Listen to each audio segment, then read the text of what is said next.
Um ex-ministro do Supremo Tribunal Federal vai assumir de graça a defesa do procurador Deltan Dallagnol em investigação do Conselho Nacional do Ministério Público. Francisco Rezec disse ao portal UOL que aceitou o caso a pedido da Associação Nacional de Procuradores da República. 2 advogados deixaram o caso de Deltan no CNMP após conversas do procurador terem sido publicadas pelo Intercept Brasil.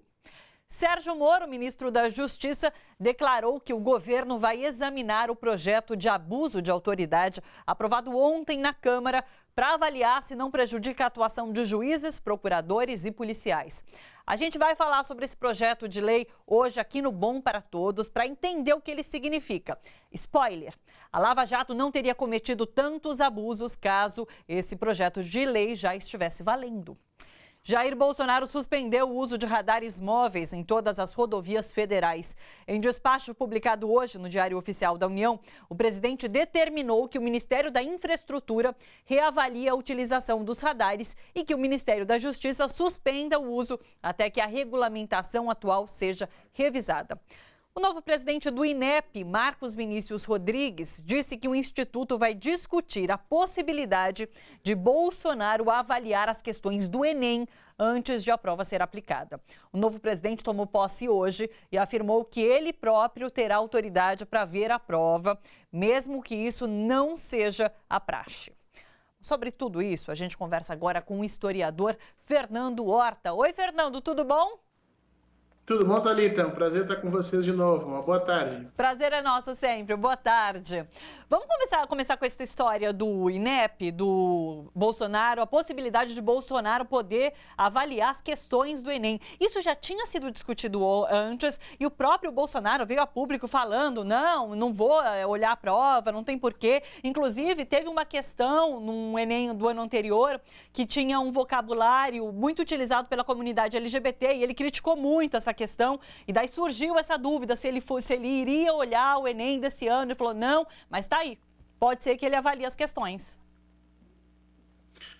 Eu não sei se é bom ou é ruim para os alunos, né? Porque se ele conseguir fazer as questões, eu acho que nós vamos ter uma prova bastante ruim, né? Não vai conseguir separar os alunos, porque o Bolsonaro não é conhecido pela sua amplidão, pela sua amplitude cultural, né? Então, eu não consigo ver isso numa vantagem no sentido da prova, não consigo ver isso uma vantagem no sentido de melhorar a capacidade da prova de fazer a seleção dos alunos. Eu acho muito pelo contrário.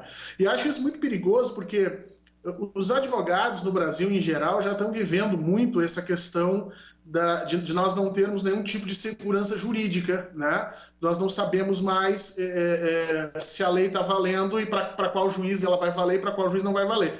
E agora, nós, professores, estamos também com essa insegurança científica. Nós já não sabemos mais o que nós vamos ensinar, o que não pode ensinar, se nós vamos voltar ao terraplanismo, se nós vamos voltar àquela ideia de que o Brasil foi formado com uma aliança maravilhosa e querida de 3 raças, né? O negro que veio para cá, o índio que já estava e o branco numa comunidade maravilhosa, se integrar.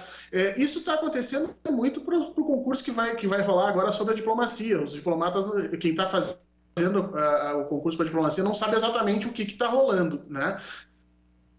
Então, infelizmente, nós estamos vivendo um período em que as instituições estão sendo usadas de uma forma perversa, ao revés do que elas foram pensadas originalmente, né? Então, o Enem, em vez de servir para que nós capacitássemos cada vez mais nosso segundo grau, agora ele vai ser mais uma ferramenta de disputa política, ou seja, um viés totalmente invertido do que se podia pensar em termos de efetividade institucional. Agora vamos comentar as outras notícias também. Tem essa questão dos radares móveis, né, que Bolsonaro, enfim, a partir de hoje não tem mais radar móvel em estradas federais. O que você achou disso? Especialistas já estão dizendo que, inclusive, imediatamente pode aumentar o número de acidentes nas rodovias.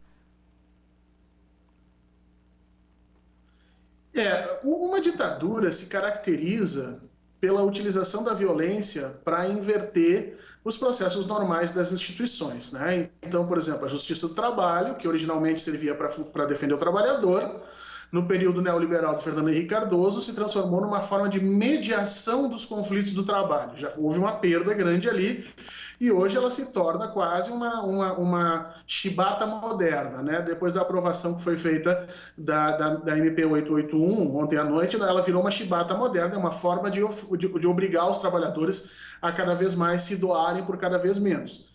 Da mesma forma que está havendo essa perversão nas instituições brasileiras, a gente vê isso também na questão do controle sobre os comportamentos abusivos que o cidadão tem, né?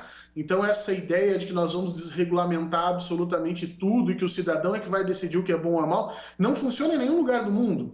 Não funciona sequer na meca do liberalismo, como eles dizem que é, por exemplo, os Estados Unidos. Lá os controles sobre o trânsito são extremamente rígidos, especialmente nas estradas federais, né? Nas estradas que ligam os estados, por exemplo, há um controle cada vez mais rígido, há uma disputa sobre como nós vamos tornar essas estradas cada vez mais seguras, utilizando-se da prerrogativa do Estado. Quer dizer, o que nós estamos vendo no Brasil é a porta do inferno. Quer dizer, nós estamos vendo as instituições funcionarem ao revés de tudo o que que sempre se pregou. Agora, as questões de trânsito vão ser usadas para aumentar o risco do cidadão e, imagina, com essa desconstrução que nós estamos vendo da saúde, a gente pode imaginar o que vai acontecer quando o indivíduo tiver o azar de encarar ou de ver de frente os efeitos desse fim desses radares, né, que são uma maior quantidade de acidentes, vítimas fatais, vítimas não fatais, e por aí nós vamos. E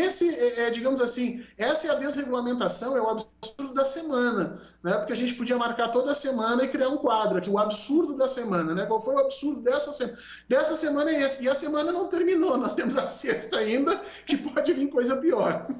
Não dá para ter, tem que ter um quadro por dia, porque todo dia tem um absurdo, não é? Não dá para ter um por semana. Eu acho que a gente devia retomar aquilo que tinha antigamente no Brasil, que tinham jornais que saíam pela manhã e jornais que saíam à tarde, lembra? Os jornais vespertinos.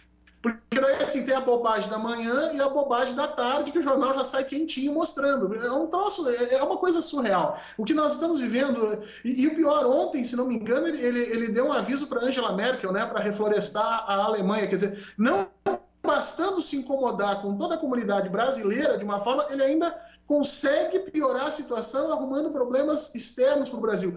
É um poço de problemas que ele cria e que eu, sinceramente, acho que nem os apoiadores dele estão conseguindo domar ou assimilar essa quantidade de bobagem por minuto que ele consegue fazer, que ele consegue falar. E é uma pena porque nós que temos algum tipo de conhecimento e algum tipo de segurança social, seja um bom emprego, seja um nível cultural um pouco melhor, seja, enfim, você tem um certo colchão, seja você que construiu ou herdou, tanto faz, mas tem uma parcela bastante grande da nossa população que está exposta às bobagens que o presidente faz de uma maneira em que nós não conseguimos pensar. Quer dizer, quantas pessoas vão morrer, quantos caminhoneiros vão morrer na estrada em função dessa situação? No momento em que ele diminui o valor, aumenta o valor da gasolina, força a diminuição dos valores do frete e libera para que se corra nas estradas federais. Quer dizer, não se consegue perceber que isso é uma combinação direta contra o trabalhador? Até agora, a única família que Jair Bolsonaro realmente conseguiu defender durante o seu mandato é a dele. Todas as outras famílias no Brasil estão correndo cada vez um risco maior, risco de morte, risco de desemprego, risco de empobrecimento, e nós estamos vendo isso acontecer e parece que ninguém está fazendo nada. Eu fico impressionado com isso. Sim. Só para a gente encerrar, Fernando, eu queria que você comentasse também essa questão do Deltan tendo a defesa de um ex-ministro do STF no Conselho Nacional do Ministério Público. Inclusive, 2 advogados se afastaram desse caso e agora quem assume, e de forma gratuita, é um ex-ministro do STF. O que isso quer dizer?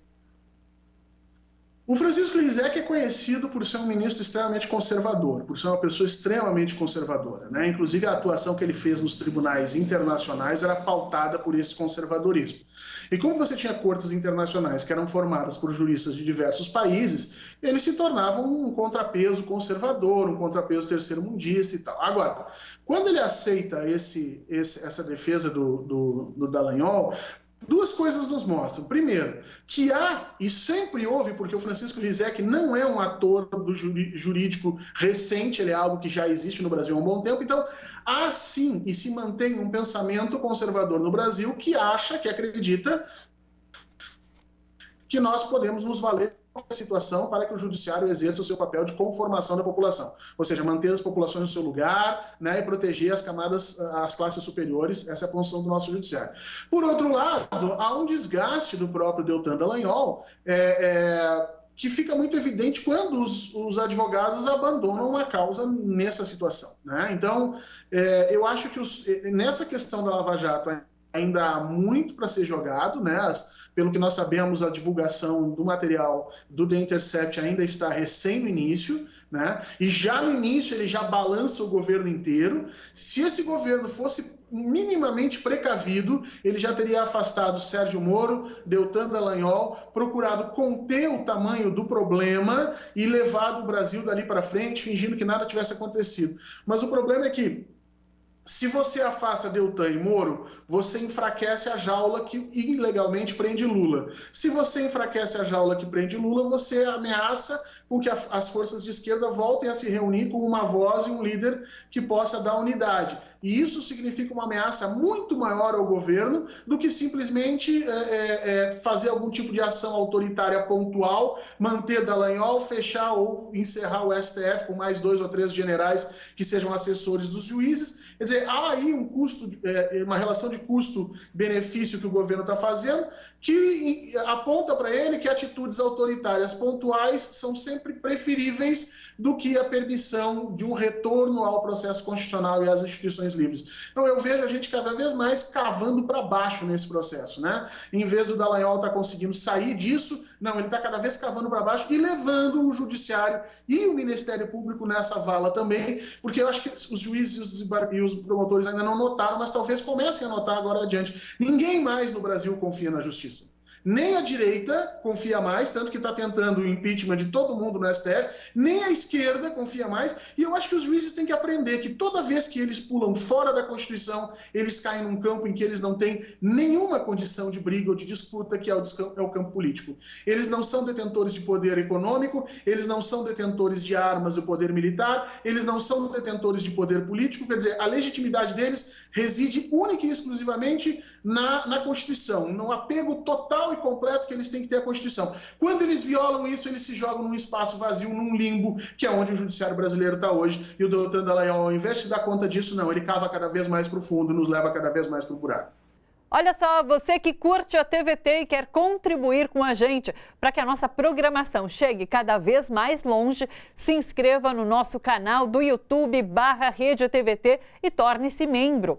Ou então faça sua contribuição em nosso Catarse. É só acessar catarse.me/TVT. A gente agradece.